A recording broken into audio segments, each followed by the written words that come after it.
Kalingap Rab, nagtataka kay Viancy. Paano ba nagagawa ni Viancy yun?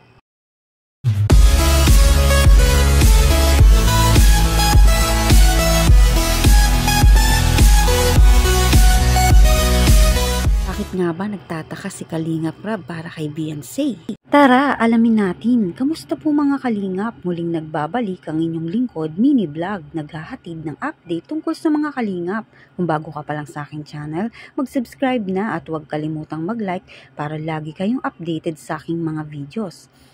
At patuloy po natin na suportahan ang founder po ng Kalingap na si Kuya Val Santos at Kalingap Rab dahil alam naman natin na madaming natutulungan sila na mga kababayan natin. Araw-araw po natin na suportahan at panoorin ang kanilang mga videos. Bago yan mga Kalingap, bago natin pag-usapan kung bakit nagtataka si Kalingap Rab dito nga po kay Viancy at ano nga ba ang ginagawa nito. Dito po muna tayo sa EDC na patuloy nga po na nagdadatingan pa din ang tulong nga po ng sponsor. Dito nga po kay Viancy na talaga namang full support talaga ang mga sponsor kay Viancy. Marami pa nga po ang nais idagdag sa bahay nila Viancy. Di pa po iyon natatapos sa house blessing dahil nga po ang mga sponsor patuloy na nagbibigay kina Viancy. Ang maganda naman sa pamilya nga po nito ni Viancy ay sinasamantala din nila na yung mga natatanggap nga nila ay ginagawa nila, ipinapasok din nila sa mga negosyo. Gaya na lang ng babuyan, tatanim sila ng mga gulayan at yun nga po para nga po hindi masayang ang mga ibinibigay sa kanila. Nais nilang mapakita na lumalago ang mga itinutulong sa kanila.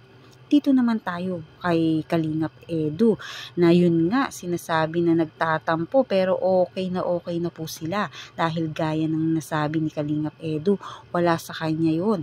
Masaya siya para kay Viancy at para naman kay Viancy, nais lang naman niya na siyempre special na tao para sa kanya si Kalingap Edu at mapasalamatan ito ng private. Masabi niya talaga ang gusto niyang masabi kay Edu na sila lang dalawa. Iba pa din kasi kung sila nga lang din talaga ang nag-uusap. Hindi ibig sabihin ay hindi mahalaga nga si Kalingap Edu. Kumbaga sanay na si Viancy kay Edu dahil sa dami ng suporta at tulong nito sa kanya. Dito naman tayo kay Kalingap Rab. Bakit nga ba nagtataka kay Viancy? Paano nagagawa yun ni Viancy? Alam natin, si Viancy ay hindi plastic na tao. Kung ano ang nakikita nyo noon hanggang ngayon, ay iyon pa din si Viancy. Alam nyo kung ano ang nabago kay Viancy? Natanggal yung pagiging mahiyain niya. Kasi dati, mahiyain nga po si Viancy, diba? Halos hiyang-hiyang humarap sa mga tao. Ngayon, kahit sinong tao ay kaya niyang harapin. Nadagdagan nga po ang kanyang confidence sa sarili. Kumbaga talaga namang kayang-kaya niyang kausapin kahit sino. At alam nyo kung bakit patuloy si Viancy ay tinutulungan ng mga sponsor na pinagtataka nga po nito ni Kalingap Rab. Baka may magic dahil kahit hanggang ngayon ay si Viancy nga po ay humble. Hindi nga po nakikita sa kanya na nagyayabang. Oo, maraming pagbabago, pero pagbabago na maayos na ikinabuti niya. Kung paano siya magkaroon ng self-confidence, pero hindi po pagbabago na pangit. Ang pagbabago niya, lalo siyang nagiging masunurin, magalang, marespeto. Si Viancy di niya niyayabang yung mga kung ano yung natatamasa niya ngayon, bagkus siya ay at ang kanyang pamilya ay nahihiya at lubos nga pong nagpapasalamat sa mga binibigay sa kanila nila Kalingap Rab, nila Kuya Val, ng mga sponsor, mga tulong ng mga team Kalingap. Kaya naman talaga dumadagsa ang biyaya rito kay Viancy.